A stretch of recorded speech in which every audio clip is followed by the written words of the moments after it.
Welcome to our channel FYI by TKS, The Knowledge Store. Presence. Raghav ने महसूस किया कि उसके शरीर में कमजोरी आ रही है। तांत्रिक के मंत्र कमरे में गूंज रहे थे और दीवारें दरकने लगी। राघव ने किताब को कसकर पकड़ लिया और उसके पन्ने पलटे।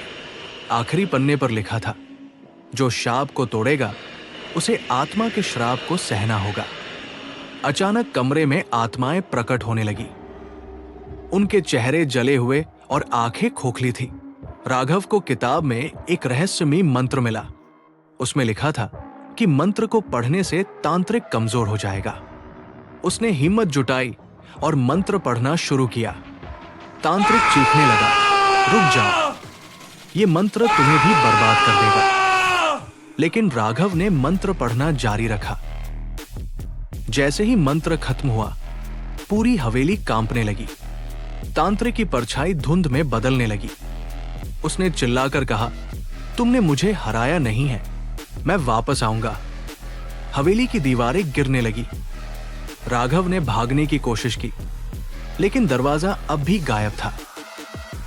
आत्माएं अब शांत थी। उनकी आंखों में दर्द की जगह शांति आ गई। एक आत्मा ने कहा, तुमने तांत्रिक को हराकर हमें मुक्त किया, लेकिन तुम्हारा यहां आना कोई इत्तेफाक नहीं था। तुम भी इस श्राप का हिस्सा हो चुके हो।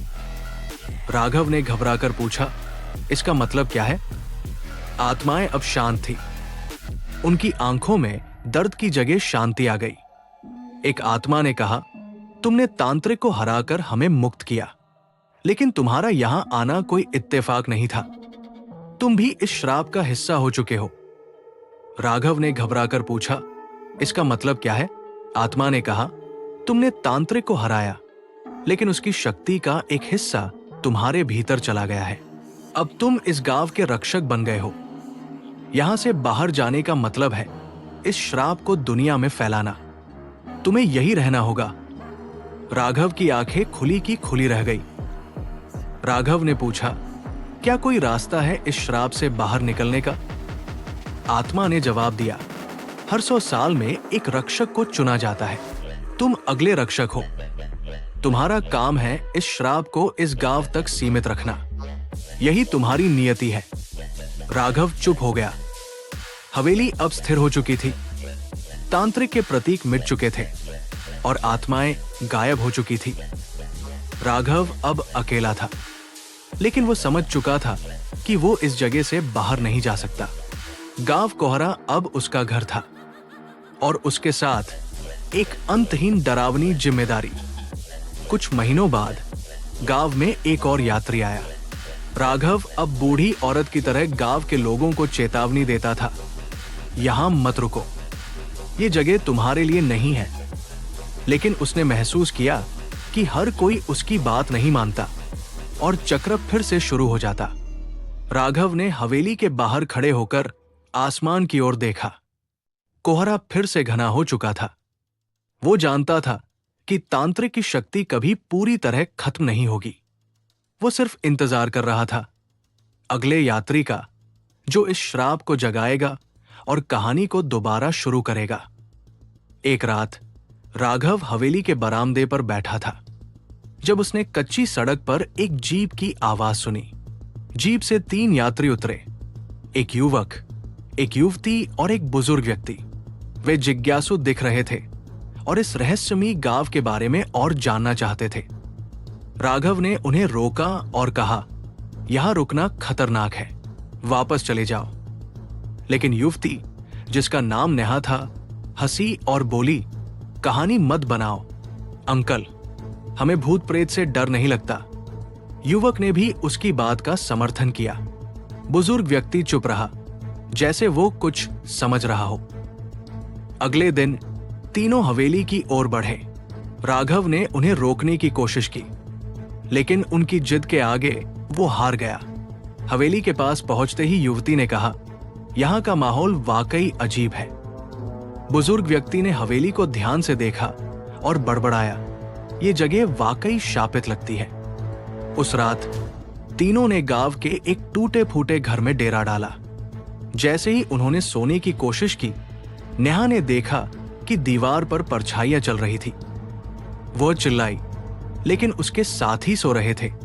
उसने महसूस किया कि कोई उसके पास खड़ा है। जब उसने मुड़कर देखा तो एक लाल आंखों वाली परछाई थी। अगले दिन बुजुर्ग व्यक्ति ने राघव से कहा, मैं जानता हूं कि इस गांव में कुछ गड़बड़ है। मैं यहां जानबूझकर आया हूं। कई साल पहले मेरा परिवार इसी गांव में खो गया था। मैं उनका सच जानना चाहता हूं। राघव ने सिर झुका लिया। ये सच। उसी रात नेहा अचानक गायब हो गई। युवक ने उसे हर जगह ढूंढा, लेकिन वो नहीं मिली।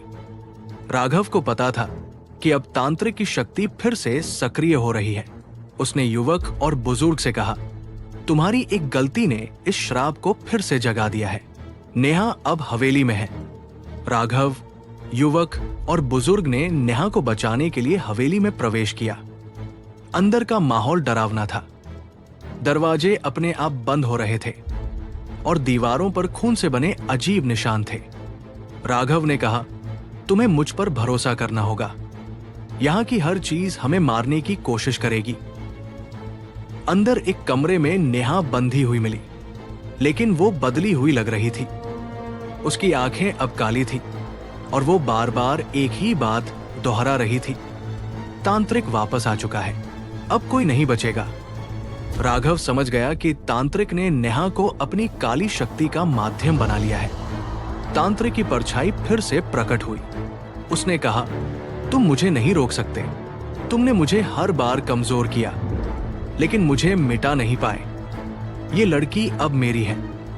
राघव ने किताब से फिर से वही मंत्र पढ़ा, लेकिन इस बार तांत्रिक और अधिक ताकतवर हो चुका था।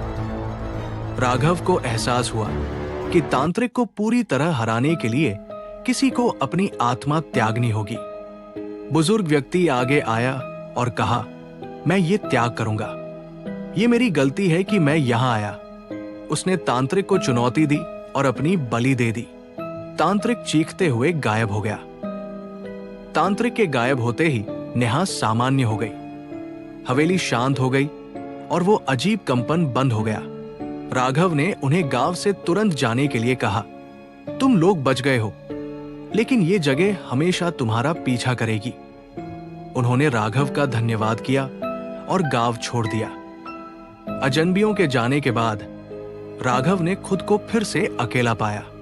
वो जानता था कि तांत्रिक की शक्तियां पूरी तरह खत्म नहीं हुई थी। हवेली अब भी रहस्यमयी और डरावनी थी।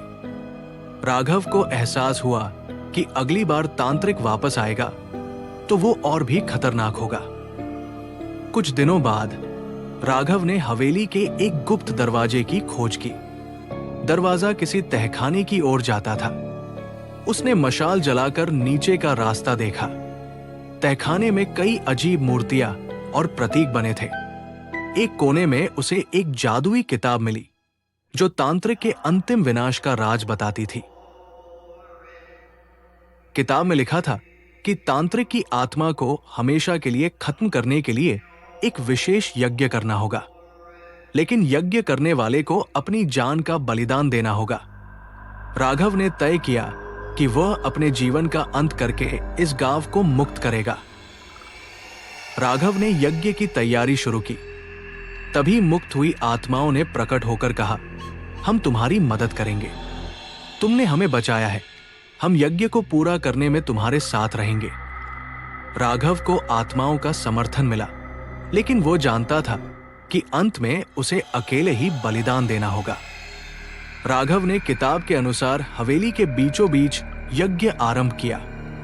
चारों ओर धुआं फैलने लगा और तांत्रिक की काली परछाइयां हवेली में प्रकट होने लगी। उसने राघव को डराने की कोशिश की, लेकिन राघव ने अपने डर पर काबू पा लिया और मंत्र पढ़ना जारी रखा। तांत्रिक ने पूरी शक्ति से हमला किया। हवेली कांपने लगी। राघव के चारों ओर आग की लपटें घिरने लगी, लेकिन उसने किताब में लिखे मंत्र को पूरा किया। तभी तांत्रिक की चीख गूंजी और उसकी काली परछाई धुएं में बदलकर हमेशा के लिए खत्म हो गई। मंत्र पूरा होते ही राघव के शरीर ने जलना शुरू कर दिया। आत्माओं ने उसे सांत्वना दी, तुम्हारा बलिदान इस श्राप को हमेशा के लिए खत्म कर देगा। राघव मुस्कुराया और कहा, अब ये गांव आजाद है। उसके शरीर ने हवेली के साथ ही आग की लपटों में समा लिया। तांत्रिक के खत्म होने के साथ गांव पर से शाप हट गया। हवेली पूरी तरह नष्ट हो गई और वहां सिर्फ राख बची। गांव वालों ने देखा कि आसमान साफ हो चुका है और कोहरा गायब हो गया है। उन्हें लगा जैसे उन्होंने सदियों बाद राहत की सांस ली। गांव के लोग अब राघव को एक नायक के रूप में याद करते थे। उन्होंने हवेली की जगह पर एक छोटा मंदिर बनवाया जिसमें राघव की याद में एक दिया हमेशा जलता रहता था। ये दिया उन्हें उसकी कुर्बानी की याद दिलाता था। गांव अब शांत था, लेकिन कई सालों बाद एक अजनबी यात्री ने गांव के पास डेरा डाला। उसने राख के बीच कुछ अजीब ऊर्जा महसूस की। जैसे ही उसने राख को छुआ, हवा में एक ठंडी लहर दौड़ी। शायद तांत्रिक की शक्ति पूरी तरह खत्म नहीं हुई थी। ये थी गांव कोहरा की कहानी। आज भी वहां के लोगों का कहना है कि रात के अंधेरे में अजीबो गरीब आवाजें सुनाई देती हैं।